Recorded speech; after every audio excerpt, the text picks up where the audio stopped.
Hello and welcome, Dirty Saxophone here, continuing to talk about the all-new Steam machine that was revealed yesterday. After my first video, a lot of new thoughts and questions have come to mind, so I'm here to run my mouth about it, hopefully to your enjoyment. Anyway, as I tend to say for all of my videos, I'm new to content creation and have a lot to learn about video structure and speaking to an audience, so please bear with me as I get good.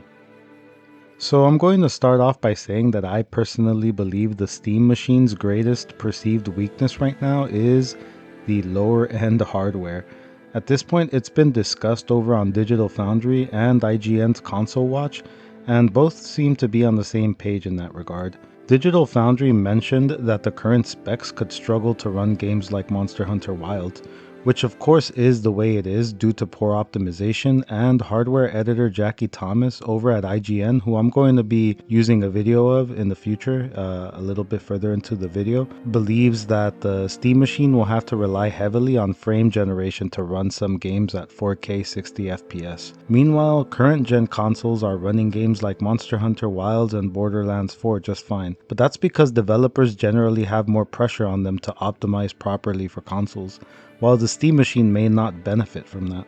So what that means is that the Steam machine is outperformed by current gen consoles in some regards, and that doesn't bode well for it as we enter the next gen era, which will include a new more powerful Sony console, as well as a more powerful Xbox hybrid console that will also have the ability to access the Steam library, albeit while using that unwieldy Windows OS that is less than user friendly. The Steam machine will most likely be more plug and play than the ROG Ally and the Xbox hybrid console, however, if Xbox doesn't course correct after the ROG Ally backlash. At this point in time, the Steam machine is not a huge threat to Xbox in my opinion. I mean, via the Steam machine, Steam is standing up for itself by also allowing access to its library from the comfort of the living room, but the weaker specs will most likely disenchant the more hardcore gamers who covet performance. Even simpler everyday gamers who play FIFA and Call of Duty are gonna prefer the better performing consoles. On the other hand, I don't think it's really a threat to Sony's plans for the next PlayStation either, but that doesn't mean PlayStation won't adjust trajectory.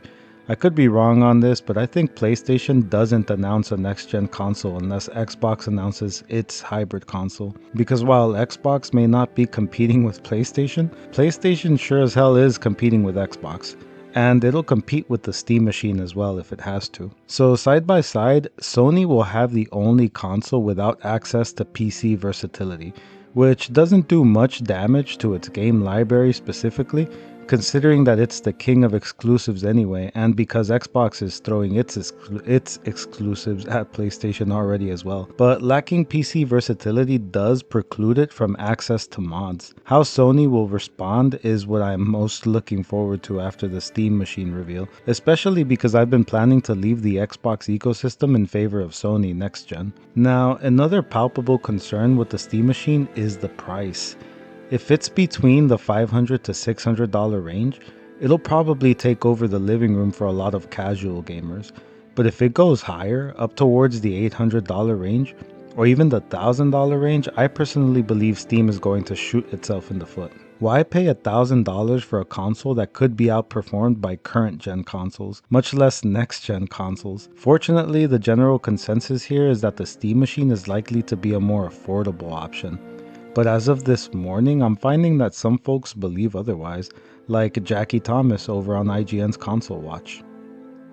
Well, Jackie, how does the power of this new Steam machine, how does it compare to the Steam Deck? So Valve is claiming like a six times performance sleeve. Wow. They shared the specs. It is RDNA 3 GPU with 28 compute units. That is just slightly less powerful than the 7600M, which is a laptop chip, but with a higher power level. So it's not going to be like the most powerful thing. You're not going to be able to max everything out at 4K. You're going to be relying very heavily on upscaling, but it should run everything. So what's this thing going to cost? They haven't shared that information yet, but what they did tell us is that it's going to cost equivalent to a gaming PC that's running a 60 class GPU, which is kind of like mid-range budget. My guess is it's probably going to be around $1,000 to $1,200. Oh, wow. Yeah, this again, like Jackie said, they're not talking about price yet, and they probably just won't know what's going to be feasible for them till they get closer to launch. They're saying early 2026 for this. No definitive release date beyond that fairly wide window. But cost is or price is going to be kind of the determining factor that it kind of is for any of these. Now, this could be wrong. For people following the situation, please be aware that this is just speculation. Jackie has apparently been covering PC hardware for over 10 years, and this is just a speculation of somebody with a certain background with some potential valuable insight. If the Steam machine is between $1,000 to $1,200, it's not going to have a sustainable target audience to generate revenue, in my opinion. It won't appeal to casual gamers who lack the willingness to spend a ton of money, and it won't appeal to more dedicated gamers either because the specs aren't up to snuff. As it stands right now, I personally see myself going either PlayStation or Xbox next gen. The Steam machine, while intriguing, doesn't do enough, but it has definitely added spice to the conversation, and it has time to adapt or even squeeze in because it appears to be releasing around a year or so before the next gen consoles. Another thing to consider is the possibility of a Steam Machine Pro version to compete with the next gen consoles, but at that point, if the price for this current Steam machine is going to be around $1,000 to $1,200, the more powerful version could end up being even more expensive than next gen Sony and Xbox consoles, which would create some pretty interesting conversation, but an option nevertheless. In a dream world, the Steam machine will cost $500 for the 512GB version and $600 or so for the 2TB version. Then a year later, nearing 2027 or in early 2027, they can announce a Pro version to compete with next-gen Sony and Xbox consoles. They do that, they stand a pretty good chance of ripping me out of my Xbox roots before snatching me away from the clutches of Sony. I would love to avoid the Windows OS and the rampant greed consuming gaming as an art form over at Microsoft without giving up my chance of breaking into the PC gaming landscape via a more user-friendly option running the Steam OS instead. But that roadmap has a lot of moving parts. So many questions have to be answered correctly, and 2 or 3 wishes upon a star have to be granted to end up there. Will we see it? Who knows? But at the very least, the gaming industry news is exciting as hell this week.